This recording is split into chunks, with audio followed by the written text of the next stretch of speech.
Xudo insonlarga faqat yaxshilikni istaydi deb yozibsan. Buni qanaqa tushunish kerak? Chunki Xudo hammani jannatga kirishni xohlaydi. Yaxshi. Agar shuni xohlasa, nima uchun hammamizni shunchaki jannatga kiritib qo'ya qolmaydi? Ustoz, siz ham bizni katta sinfga o'tishimizni xohlaysizmi? Xohlayman. Unda nega bizni imtihon qilasiz?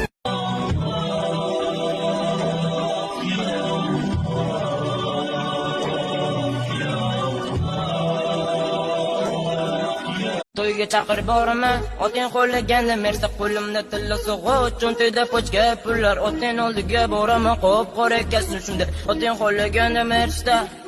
O'rta, u qizga shuncha rasxut qilgandan ko'ra, senga bitta xuddoka bersam bo'lar ekan. Nimaga? U qiz ketdi, sen bari men bilan qolding. Bu musiqani phonik eshitmasa tura olmaydigan do'stingizga jo'natib qo'ying. Musiqa Telegram kanalida.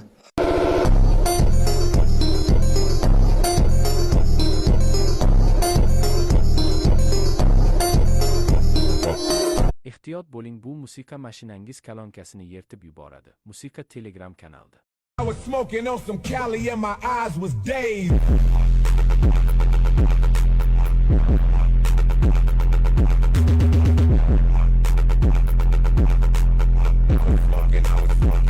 Sog'indim bolalik, menga qadrdon o'tmish, partalardan ham o'chib ketgan bizning ismlar, eng qiyin yumush bo'lgan bizga o'shanda o'qish, bir-birini quvib yana o'tib borar fasllar. Sog'indim bolalik, menga qadrdon o'tmish, partalardan ham o'chib ketgan bizning ismlar. Navbatdagi suhbatdoshimiz ham bizga Epica avtomobilim bor deb maqtandi va u Telegram Messenger orqali O'zbekistonda bo'la turib 3000 AQSh dollaridan ko'proq pul topar ekan bir oyda. Uning yoshi 18 da.